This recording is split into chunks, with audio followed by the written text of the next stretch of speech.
जी बिस्मिल्लाहिर्रहमानिर्रहीम। आज हम लोग पढ़ेंगे वेस्पर थ्योरी। अब वेस्पर थ्योरी पढ़ने के लिए सबसे पहले ना एक छोटी सी डायग्राम देखें। जी बच्चों बैठे हैं आप प्लीज, छोटी सी एक डायग्राम देखें। वेस्पर थ्योरी क्या चीज है आप लोगों ने एक बात समझनी है जरा, ठीक है। ये हमारे पास कार्बन का एटम है, इसके पहले शेल में 2 इलेक्ट्रॉन, दूसरे शेल में 4 इलेक्ट्रॉन, ठीक है भाई।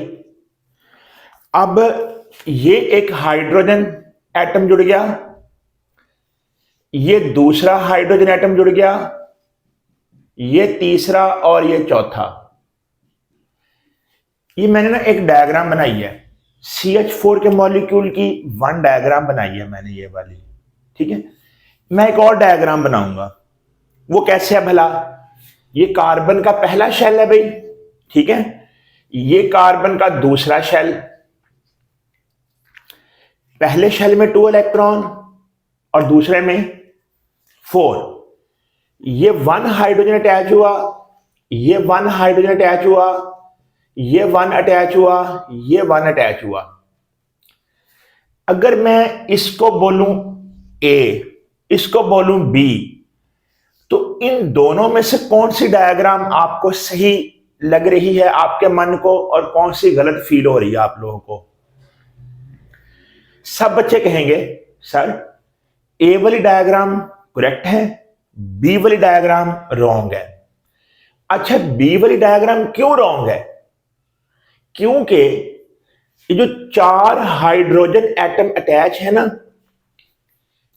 इनकी आपस में ये जो पेयर है, ये वाले देख रहे हैं, ये कार्बन का इलेक्ट्रॉन, ये हाइड्रोजन का, ये पेयर आपस में रिपल्शन करते हैं। इलेक्ट्रॉन पेयर आपस में क्या करते हैं? उस रिपल्शन की वजह से ये जो पेयर हैं, नजर आ रहा है आप लोगों को, इन पेयर्स में फासला मैक्सिमम होगा ताकि उनमें रिपल्शन मिनिमम हो। कोई भी हमारे पास जो एटम होता है ना दरमियान में, उसे बोलते हैं सेंट्रल एटम, और उसकी वैलेंसी यानी उसमें इलेक्ट्रॉन एक से ज्यादा हो तो उसे बोलेंगे central polyvalent atom. Central polyvalent atom. अब यहां पे सेंट्रल पॉलीवैलेंट एटम के इर्द गिर्द जो इलेक्ट्रॉन पेयर हैं, उनमें फासला मैक्सिमम, रिपल्शन मिनिमम। तो जनाब वेस्पर थ्योरी में VSEPR,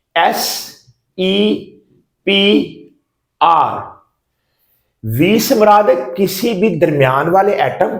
ये एक मॉलिक्यूल है ना CH4 का, इसमें जो दरमियान वाला एटम कौन सा है? कार्बन। इसका जो पहला शेल है और फिर जो आखिरी शेल है उसे बोलेंगे valence shell. Valence valence shell में कौन है? ये ब्लैक और पर्पल क्या है? ये इलेक्ट्रॉन पेयर हैं। कौन है भला? तो वैलेंस शेल इलेक्ट्रॉन्स, और ये क्या है? पेयर्स। उनकी आपस में क्या होगी? रिपल्शन। और उस रिपल्शन की वजह से इस मॉलिक्यूल की खास किस्म की ज्योमेट्री बन जाएगी, खास किस्म की शेप बन जाएगी। आपने कहा ना ये वाली शेप रॉन्ग है, आपने कहा ये वाली शेप हमें अच्छी फील हो रही है। मैंने पूछा क्यों? आपने कहा बिकॉज इसमें रिपल्शन कम है, इलेक्ट्रॉन्स में पेयर्स दूर दूर हैं, फासला मैक्सिमम है। तो जनाब वेस्पर थ्योरी हमें बताएगी मॉलिक्यूल्स की शेप के बारे में,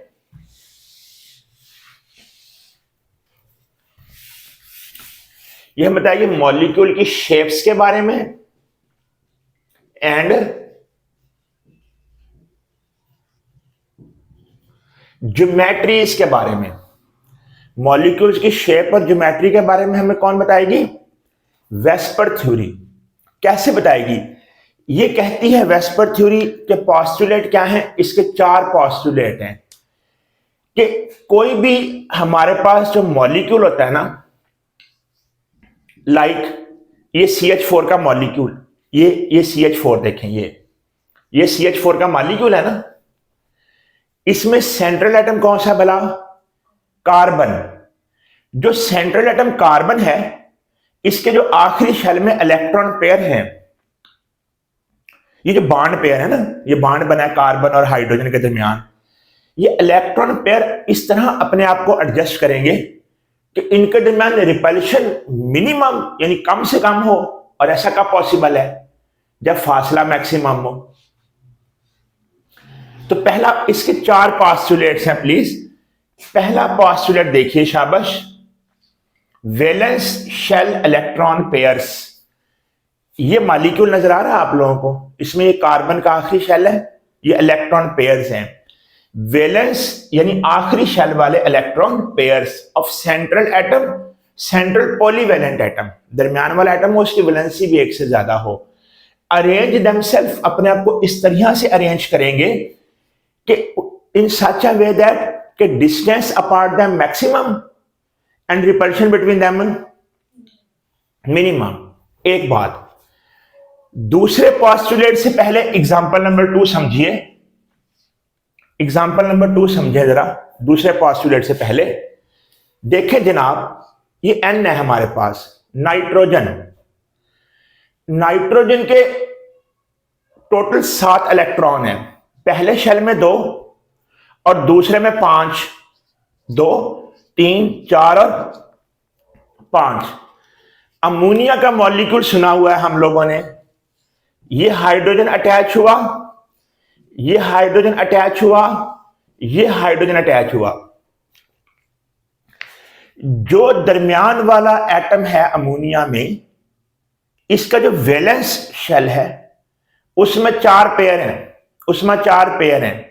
कौन कौन से 4 पेयर हैं जनाब? ये एक पेयर है, ये दूसरा पेयर है, ये तीसरा पेयर, ये इसको बोलेंगे लोन पेयर। इसको बोलेंगे लोन पेयर, इनको बोलेंगे बॉन्ड पेयर्स। तो इस अमोनिया की शक्ल कैसी होगी? क्या ऐसी होनी चाहिए या ऐसी होनी चाहिए? ऐसी होनी चाहिए। इस लोन पेयर ने इन हाइड्रोजन को टेढ़ा कर दिया। मतलब जब भी किसी मॉलिक्यूल की शक्ल बनानी है ना आपने, तो भले लोन पेयर्स हो भले बॉन्ड पेयर्स हो, वो दोनों शेप और ज्योमेट्री बनाने में हिस्सा लेते हैं, पार्टिसिपेशन करते हैं। बोथ यानी दोनों, बॉन्ड पेयर्स जैसे ये वाले हैं और लोन पेयर्स जैसे ये वाले हैं, पार्टिसिपेट, हिस्सा लेते हैं in the determination of shape और ज्योमेट्री ऑफ द मॉलिक्यूल। तीसरा पॉस्टुलेट सुनिए जनाब, ये कौन है? Loan pair. ये कौन है? ये बॉन्ड पेयर्स हैं। अगर मैं इस मॉलिक्यूल की शेप बनाऊंगा, मैं अमोनिया की शेप बनाऊंगा 2 तरह से। केस 1 ऐसे, केस 2 ऐसे।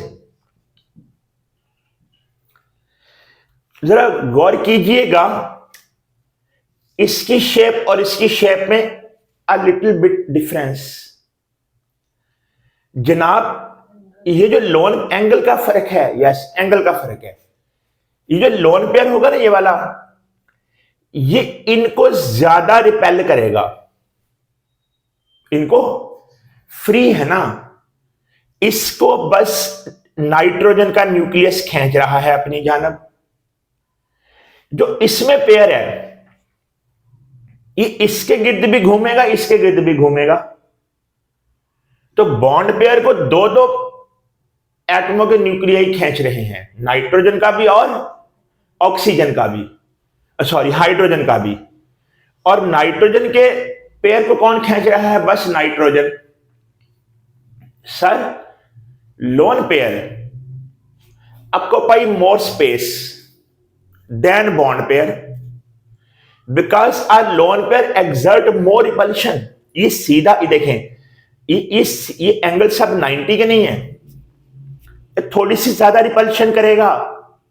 बिकॉज इसको सिर्फ इसका न्यूक्लियस खींच रहा है. A lone pair exert more repulsion than bond pair because it is attracted by the nucleus of only one atom.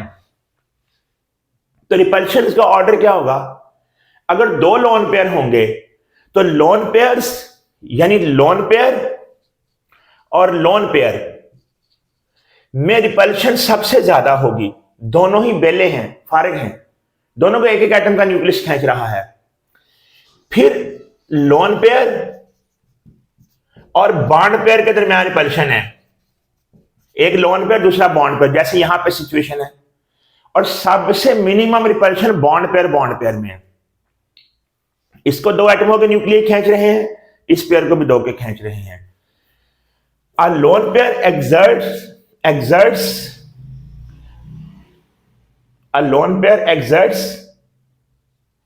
more repulsion than an वाला a bond pair. Lone pair की repulsion bond pair से ज्यादा होगी. क्यों? It is attracted by the nucleus of only one atom. उसको एक atom का nucleus खींच रहा है, इसको एक एटम का न्यूक्लियस खींच रहा है. The repulsion order is as lone pair, ये देखें, lone pair dash lone pair maximum repulsion, फिर लोन पेयर बॉन्ड पेयर में रिपल्शन, और फिर बॉन्ड पेयर और बॉन्ड पेयर में रिपल्शन. आखिरी बात तवज्जो करने वाली होगी काइंडली जरा. ये हमारे पास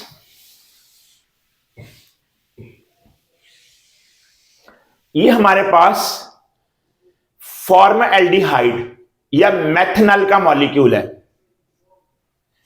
ये एटम डबल बॉन्ड से जुड़ा हुआ है, ये सिंगल बॉन्ड से, ये भी सिंगल बॉन्ड से. इसकी शेप बनाते हुए double bond behave as single bond. Double bond है ना, डबल कोवेलेंट बॉन्ड सुना हुआ 9th क्लास में आप लोगों ने. इसको आपने सिंगल बॉन्ड ही काउंट करना है. बट अगर मैं इसको सिंगल बॉन्ड काउंट करूं तो ये सेंट्रल एटम नजर आ रहा है आप लोगों को. इट मीन फिर ये सब एंगल बराबर होने चाहिए. बट कीप इन माइंड, ये HCO का एंगल होगा 121 डिग्री, OCH का एंगल 121 डिग्री, और ये वाला 118 डिग्री, क्योंकि एंगल्स का सम 360 होगा इस केस में. ये एंगल थोड़ा सा कम क्यों है? आपको पता है ना, जो डबल बॉन्ड है इसमें कितने इलेक्ट्रॉन शेयर हो रहे हैं? 4, 2 कार्बन के, 2 ऑक्सीजन के. तो डबल बॉन्ड जैसे ये था ना डबल बॉन्ड, और triple bond behave as single bond during shape और ज्योमेट्री डिटर्मिनेशन. बट ये थोड़ा सा एंगल बड़ा होगा. और डबल और ट्रिपल बॉन्ड आपको पाई little more space, because repulsion ज्यादा है ना. ये 4 इलेक्ट्रॉन ज्यादा रिपल्शन कर रहे हैं इनको. इस वाले जोड़े को ये वाले 4 ज्यादा रिपेल कर रहे हैं because of higher charge density. Okay, जब भी 1 डिग्री एंगल हायर है इसमें. आखिरी पास्टुलेट देखें, a double and triple bond, double bond या triple bond behave as single bond during shape और ज्योमेट्री डिटर्मिनेशन. बट अक्यूपाई यानी डबल और triple bond occupy little more space due to greater repulsion. थोड़ी सी repulsion ज्यादा होगी double और triple bond की because of higher charge density, क्योंकि चार्ज की मिकदार ज्यादा है. तो ये थी वेस्पर थ्योरी हमारी. अब हम पढ़ेंगे इसकी एप्लीकेशन. अब हम वेस्पर थ्योरी की एप्लीकेशन पढ़ेंगे ना. इसकी एप्लीकेशन से मुराद कि हम इन पोस्टुलेट्स को अप्लाई करेंगे, इन 4 पोस्टुलेट्स को हम लोग अप्लाई करेंगे और मॉलिक्यूल्स की शेप एंड ज्योमेट्रीज ड्रॉ करेंगे. कैसे? सबसे पहले हमारे पास जो मॉलिक्यूल्स हैं बच्चों, वो है AB2 टाइप्स. AB2. अब AB2 टाइप से क्या मुराद है? इसमें B क्या चीज है? इसमें जो हमारे पास A है, ये है सेंट्रल एटम, और B क्या है हमारे पास? Number of electron pairs, B हमारे पास नंबर ऑफ इलेक्ट्रॉन पेयर्स हैं और ए हमारे पास सेंट्रल एटम है। तो देखें जनाब Ab2 टाइप मॉलिक्यूल्स की शेप कैसी होंगी वेस्पर थ्योरी के मुताबिक, ठीक है। देखिए ये हमारे पास ना Mg है, ये किस ग्रुप का एलिमेंट है? सेकंड ग्रुप का। सेकंड ग्रुप है ना पीरियोडिक टेबल का, उसमें आता है हमारे पास मैग्नीशियम एटम। इसके आखिरी शेल में 2 इलेक्ट्रॉन है, 1 और 2। अगर इसके साथ 2 क्लोरीन जुड़ जाएं तो ये कैसे बनेगा भला?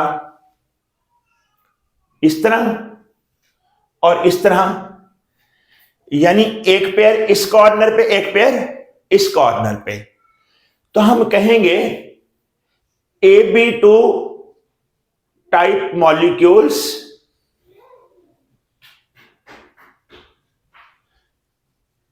Ab2 types molecules are linear.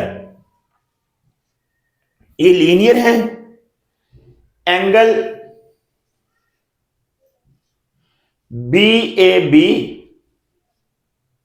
Is equal to 180 degree. और इसकी एग्जांपल्स क्या होंगी? एग्जांपल्स क्या होंगी Ab2 टाइप्स की? तो इसमें हमारे पास आ जाएगा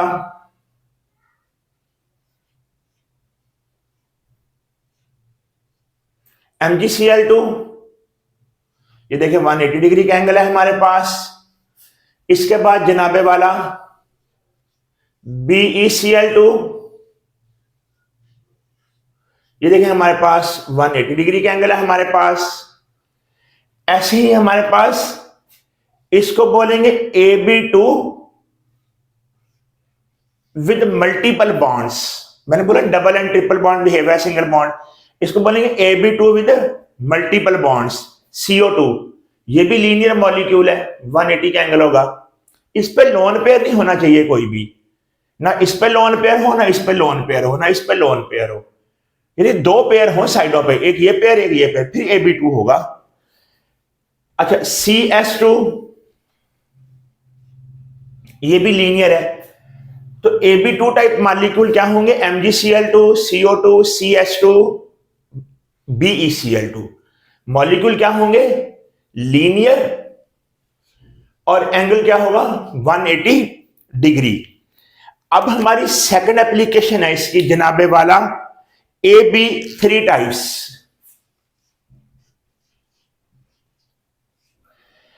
Ab3 टाइप्स में अभी मैंने आपको बताया है कि इसमें A क्या चीज होती है भला? Central atom. और B क्या चीज है भला? B क्या चीज है भला? B ना इलेक्ट्रॉनों की तादाद है, इलेक्ट्रॉन पेयर की तादाद है B। B एटम नहीं है, इलेक्ट्रॉन पेयर हैं। दरमियान वाला एटम होगा, उसके इर्द गिर्द 3 पेयर होंगे। कितने पेयर होंगे? 3। अब 3 पेयर 2 सिचुएशंस हैं, कौन कौन सी भला? या तो 3 के 3 बॉन्ड पेयर्स हैं, या फिर 2 बॉन्ड पेयर्स हैं और 1 लोन पेयर है। पेयर यहां भी 3 है, पेयर यहां भी 3 है। मैं आपको एग्जांपल से समझाता हूं। ये देखिए ये बोरॉन है, बोरॉन 3rd ग्रुप का एलिमेंट है ना। अब बोरॉन के पहले शेल में कितने इलेक्ट्रॉन है जी? 2, दूसरे में 3। इसके साथ कौन अटैच होगा भला? फॉर एग्जाम्पल फ्लोरीन, ये एक F अटैच हुआ, ये एक F अटैच हुआ, ये एक F अटैच हुआ। अब इसकी शेप कैसी बनेगी भला? इसमें तीनों बॉन्ड पेयर है ना, सेंट्रल एटम बोरॉन है, इसके भी कितने पेयर हैं? 3, और तीनों कौन है? बॉन्ड पेयर्स, कोई लोन पेयर नहीं है ना। तो ये हमारे पास ऐसा बन जाएगा BF3। देखें B, एक F, दूसरा F, तीसरा F, एंगल 120 डिग्री का। ओके, दूसरी एग्जांपल देखें आप, Al Cl3, एंगल 120 डिग्री का। तीसरी example AB2 sorry AB3 with multiple bonds, वो है SO3 की। इसका एंगल भी AB2 सॉरी AB3, ये तीनों AB3 मॉलिक्यूल हैं, BF3, AlCl3, SO3, तीनों AB3 मॉलिक्यूल हैं, तीनों में कोई लोन पेयर नहीं है, तीनों बॉन्ड पेयर है। तो ये मॉलिक्यूल कैसे होंगे जी? ट्राई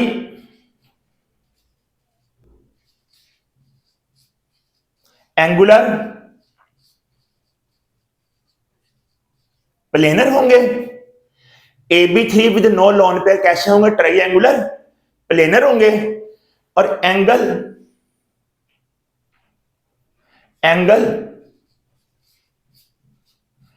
BAB कितना होगा? 120 डिग्री का होगा। अच्छा, अब मैंने जैसा कि अभी बताया आपको कि AB3 की दूसरी कैटेगरी कौन सी है? 2 bond pair 1 lone pair. Pair तो यहां भी 3 है ना सर। अब देखिए ये SN है, किस ग्रुप का एलिमेंट है? किसी बच्चे को याद हो? कार्बन, सिलिकॉन, जर्मेनियम, टिन और लेड, ये 4A ग्रुप है। आखिरी शेल में इलेक्ट्रॉन भी कितने होंगे? 4। ये सेकंड ग्रुप का एलिमेंट था, आखिरी शेल में 2 इलेक्ट्रॉन थे। ये थर्ड ग्रुप का एलिमेंट था, आखिरी शेल में 3। जो ग्रुप नंबर होता है ना किसी एलिमेंट का, उतने इलेक्ट्रॉन होंगे उसके आखिरी शेल में, ठीक है। अभी ये टिन किस ग्रुप का है? 4 का, तो आखिरी में कितने इलेक्ट्रॉन होंगे? 4 होंगे ना। 4 में से एक ये बॉन्ड नहीं बनाएगा, ये बॉन्ड नहीं बनाएगा, ये बॉन्ड बनाएगा और ये बॉन्ड बनाएगा। तो जनाबे वाला आप देखें जरा, ये बन गया हमारे पास बॉन्ड पेयर 2 और ये लोन पेयर। अब पेयर यहां भी 3 है, ये देखिए, ये एक पेयर हो गया, इसको बोलेंगे बॉन्ड पेयर। ये दूसरा पेयर हो गया, इसको बोलेंगे सॉरी ये lone pair, sorry lone pair, ये बॉन्ड पेयर और ये भी बॉन्ड पेयर। अब क्या लिखा था? Lone pair occupy more space because of greater repulsion as it is attracted by the nucleus of only one atom. So ये एंगल 120 का नहीं होगा, कितना होगा फिर? Less than 120 degree. कोई आपसे कहे ना कि SnCl2 लीनियर मॉलिक्यूल है या नहीं है? नो, लीनियर क्यों नहीं है? लीनियर वो होगा जो AB2 टाइप होगा, लीनियर वो होगा जो AB, ये AB3 है, इसमें Cl2 हैं। SnCl2 में Cl कितने हैं? 2 हैं, बट AB3 है, क्योंकि एक इस पे लोन पेयर भी तो है ना। इसके आखिरी शेल में 4 इलेक्ट्रॉन थे, एक लोन पेयर है, 2 बॉन्ड पेयर है, इसमें एक लोन पेयर भी है, Sn पे एक लोन पेयर भी है। ये AB3 है with 2 bond pair and 1 lone pair, angle less हो जाएगा। ओके, ये भी AB3 था, ये भी AB3 है, ये तीनों बॉन्ड पेयर थे, 120 के एंगल, रेगुलर मॉलिक्यूल है। ये रेगुलर मॉलिक्यूल नहीं है, ये बेंट और एंगुलर है। ऐसी SO2 है, SO2 ये भी हमारे पास AB3 है with 2 bond pair and 1 lone pair. इसकी आखिरी जो एप्लीकेशन है वो है AB4 टाइप्स, AB4 टाइप्स।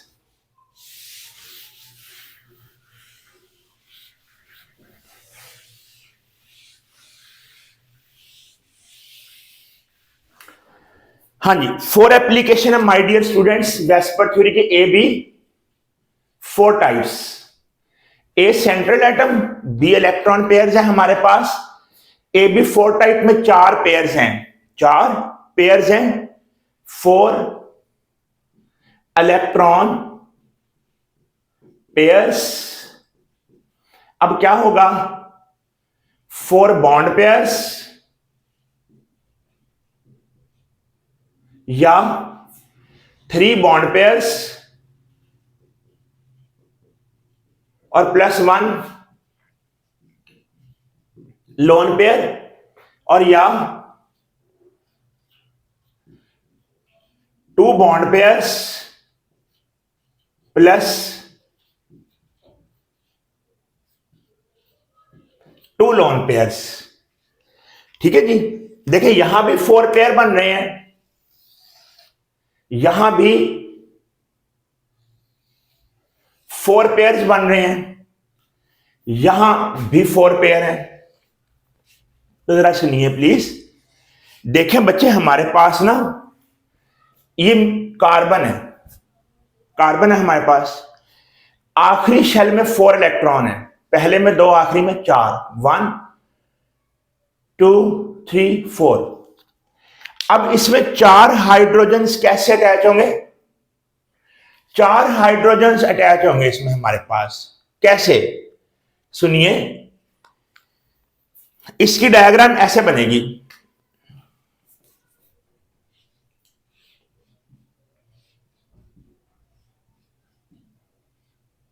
ऐसे तमाम एंगल्स 109.5 डिग्री के होंगे, 105.9 डिग्री के होंगे। कैसे? ये देखिए मैं बना के दिखाऊंगा आप लोगों को। जी माय डियर स्टूडेंट्स, ये देखें, ये पंखे के जैसे पार होते हैं, ऐसे हो गया। इसको थोड़ा सा नीचे कर दें ऐसे आप। ओके, अब ये चौथा एटम ऊपर आ गया। ये डायग्राम पे गौर करना आपने प्लीज। ये देखें, ये देखें, दरमियान में कितने, कौन सा एटम है? कार्बन। दरमियान में कौन सा एटम है? कार्बन। ये एच लगे हुए हैं, ये वाले 4 क्या है? बॉन्ड पेयर्स हैं। एंगल कितने हैं टोटल? 6। ये एक एंगल होगा, ये ब्लू और ब्लैक मार्कर का, इस ब्लू और इस ब्लैक का दूसरा एंगल, दोनों ब्लू का तीसरा एंगल, ये 4 एंगल, ये 5, ये 6, 6 एंगल्स हैं। इसको बोलेंगे टेट्राहीड्रल, इसको बोलेंगे टेट्रा।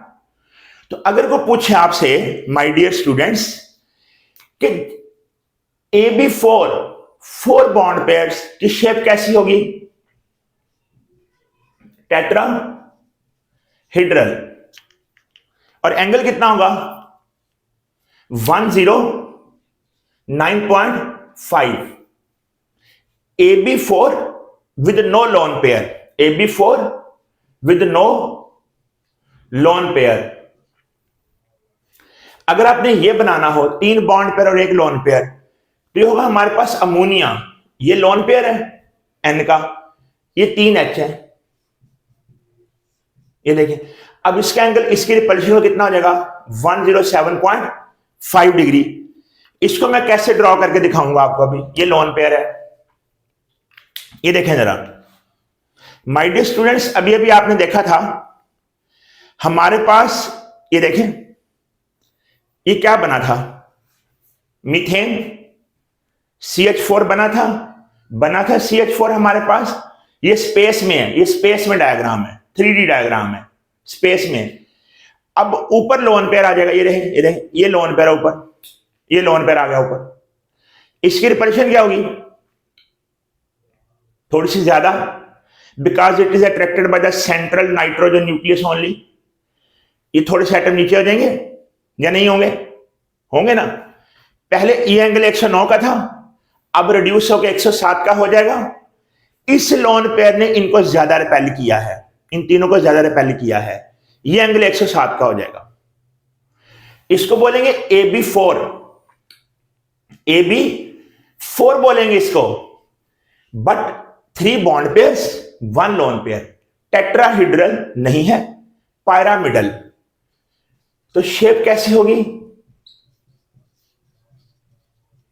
पायरामिडल, जैसे खैमा होता है पायरामिड।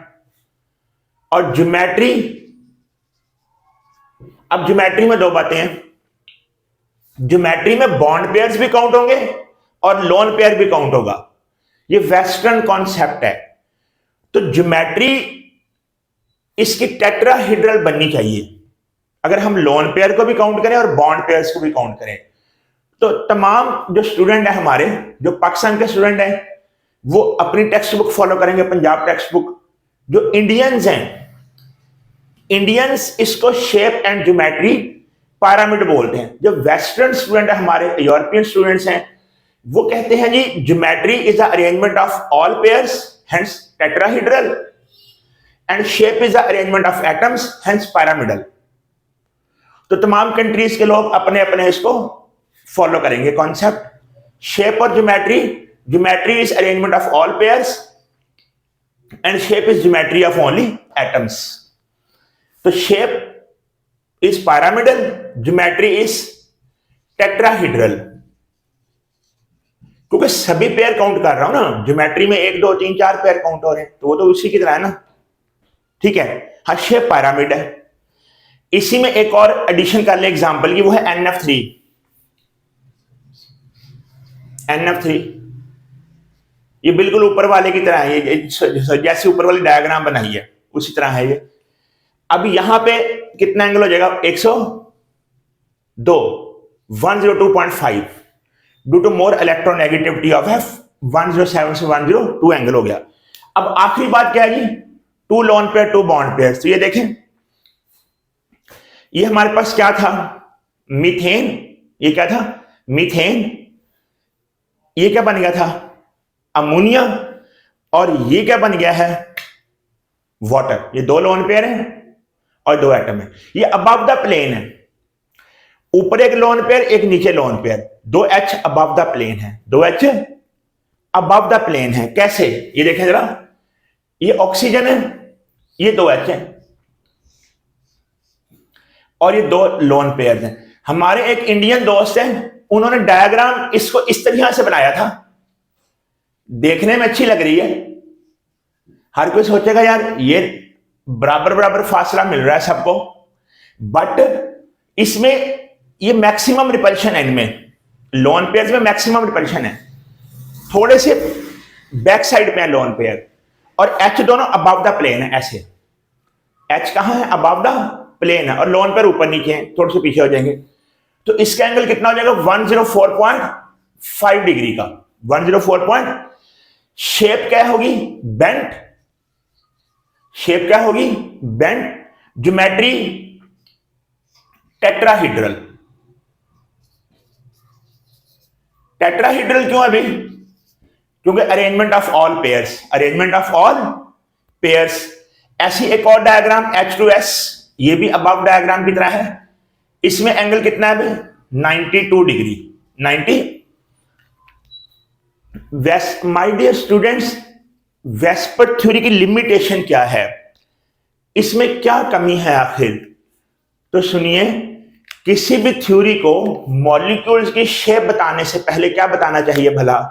कि मॉलिक्यूल बना क्यों, उसमें कोवेलेंट बॉन्ड्स क्यों बने।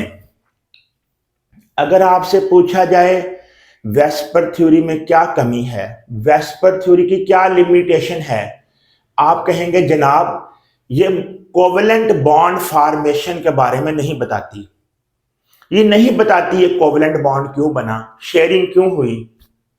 वो वीबीटी बताएगी, वो नेक्स्ट थ्योरी है इसे, वीबीटी। एक लिमिटेशन समझ आई जी? डायरेक्ट शेप्स और ज्योमेट्रीज पे चली गई। एक पास्टुलेट भी ऐसा नहीं जो बताए कोवेलेंट बॉन्ड क्यों बना। दूसरी लिमिटेशन ये है, जो कॉम्प्लेक्स कंपाउंड्स हैं जैसे K4, FeCl6, इनको बोलते हैं कॉम्प्लेक्स कंपाउंड्स, इन पे एप्लीकेबल नहीं है। नॉन ट्रांजिशन एलिमेंट्स के बारे में है। और एडवांटेजेस क्या हैं? It tells us about shapes and geometry of the molecules.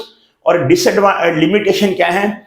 Not tells the reason of covalent bond formation, direct shapes के बारे में हमें जानकारी देगी, and not applicable on transition elements. Thank you very much my dear students.